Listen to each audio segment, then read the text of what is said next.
Alright, you guys, so we just finished picking up from U-Line right now. I don't know if you want to go ahead and show them the boxes that we got. We got some boxes here. So basically, our boxes that we had right now were mainly for Pokemon at the time. So we started measuring what would work for both our Pokemon booster boxes as well as our Yu-Gi-Oh booster boxes. So as you know, like we're heavily invested in both games on our end, because I personally grew up playing the Yu-Gi-Oh trading card game, but Pokemon for me was the video games. Like I played back in Pokemon Blue for the Game Boy Color and stuff, and I just kept up with it ever since. And in regards to competitive play, like I never had that opportunity to really go out there. One time, for those that are familiar with Yu-Gi-Oh, there was a point where Harpy Ladies were kind of up there for a little bit with the introduction with this XYZ card of Mega Draco Sack. I forget his full name, and that card was kind of tough to beat at the time. So Harpies were doing quite well for a little bit. Didn't last too long, but yeah, I had someone steal the whole build from me one time when it was really up there. So after that, I just never had the opportunity to really pursue, and just had to run a little troll deck and whatnot. Well, you got to rebuild Harpy Ladies, right? We rebuilt it after that. Thankfully, I got most of the cards already back. Unfortunately, the prices had gone down because no one's really doing much with them anymore. But well, yeah, I mean, if you're just having fun, and I mean, who really cares about the price, right? That part. The unfortunate thing, though, is that you were like kind of, robbed in essence, and that sucks. Whatever it may be that someone steals from you, it sucks. Yeah, and then in terms of the Pokemon game, the trading card game, I always loved it. I had played this Game Boy Color game of the trading card game, and I used to play that a lot too. So I had an idea how to play the trading card game. I just never got fully invested into buying as a kid. Every time when it came to booster packs, it was always Yu-Gi-Oh for me. So that was cool. How about yourself? For me, growing up, I want to say like grade school, when Pokemon was like really big. We would trade on the playground. I remember like maybe my earliest memory was, I think I traded like a Blastoise for a Zapdos because I thought the Zapdos was cooler, and what's it called? Those are my fondest memories of it and whatnot. Just on the playground trading cards. Really, after that, really I never got the opportunity to continue collecting Pokemon cards, but I was there pretty much in the peak of when it was, in the 90s and whatnot. So, just growing up with it from that point, and also the show. I never got super into the games like my partner here, but I did play. I had Pokemon Yellow on the Game Boy. I had a Game Boy Color. I picked it up. I always loved just turning the game on and just watching the cute intro of Pikachu and all that. It just like makes you just instantly just smile. Like it just makes you happy. Like an instant serotonin boost, at least for me. It's just like the nostalgia of it, really, right now. So we're again trying to just get some products available for you guys and just kind of grow our business, get it going. What else? And Yu-Gi-Oh has always been for me the card game. The show, obviously, when it was like new and when it came out with Yugi and Kaiba and all that, that's literally what I grew up watching Saturday mornings, on what was it, the Saturday morning block.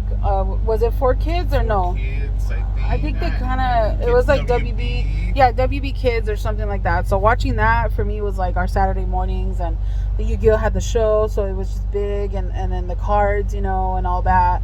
But now, as the years have gone by, I'm just like, just watching videos and seeing comments to long time members of the community or people that are actively partaking in like the competitive scene. So a lot of people are unhappy, but a lot of people are also just like just kind of writing it out, hoping for things to get better. So we'll see what the future holds for Yu-Gi-Oh. You know, we've been out of the competitive scene for so long. It's just been like, you know, since Mermails, I think, when that was the last big deck that I played. Mermails, Spellbooks, and Dragon Rulers. If you guys are familiar with any of that, that was a crazy time. You know, in the Yu-Gi-Oh, the span of Yu-Gi-Oh and whatnot. So we'll see. They just dropped the ban list, so some people are optimistic, I think, on bringing Dragon Rulers back, right? I heard that's kind of semi, so we'll see what. Got triggered. Yeah, it just brought back a lot of trauma thinking about Dragon Rulers, like, oh God, you know. So everybody's just kind of talking about that right now. That's literally the talk of the town. But yeah, so we'll see. Just working on, you know, getting product for you guys. The card shop live struggles, I should say. Getting a distributor.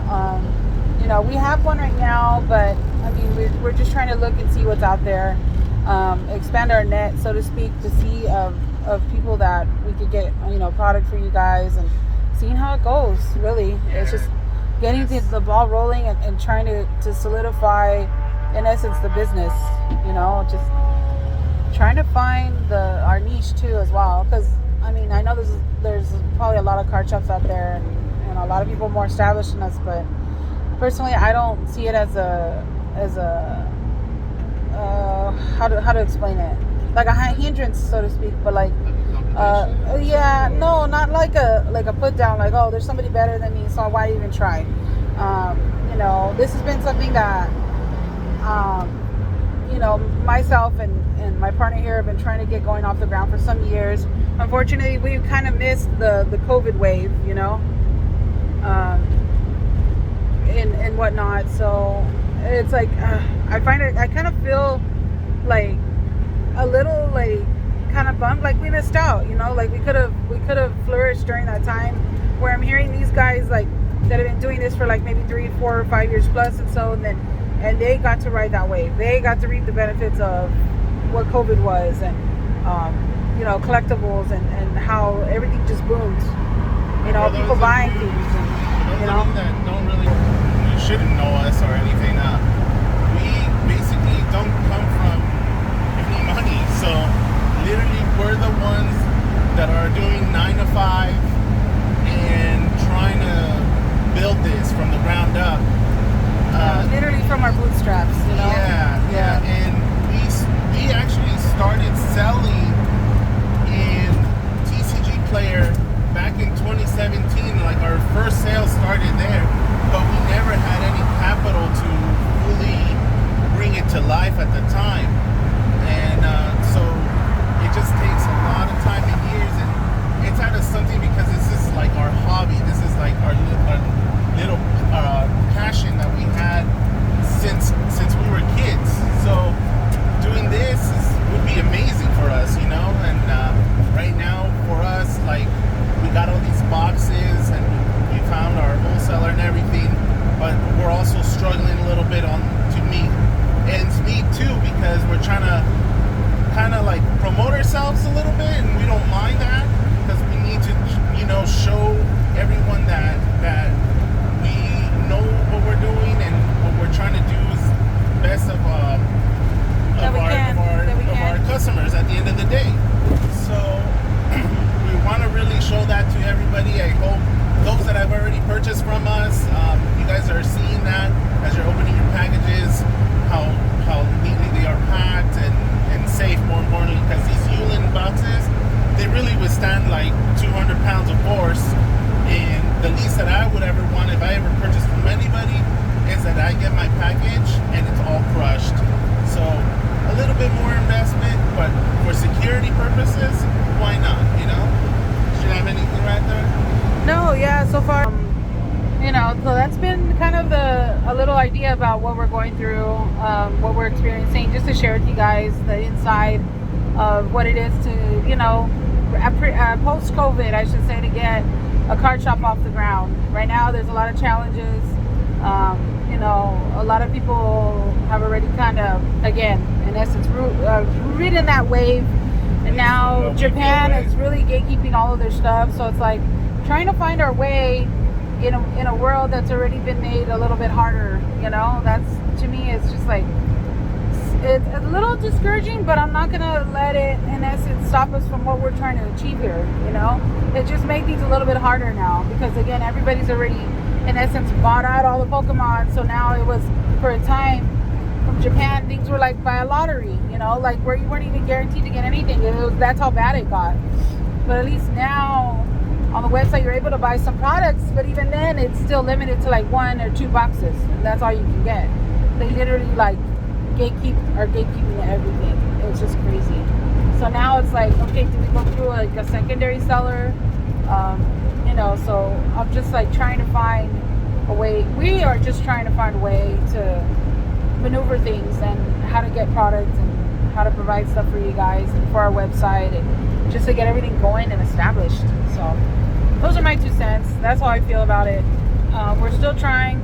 Again, even though we have these hurdles, I'm not gonna, personally, I don't feel like we should let it intimidate us. It's just we have to work a little harder now, because, you know, because of the COVID wave that happened, and it kind of created this wall to get product now. It's harder, much harder now versus, you know, pre-COVID, or, you know, just at the start of it.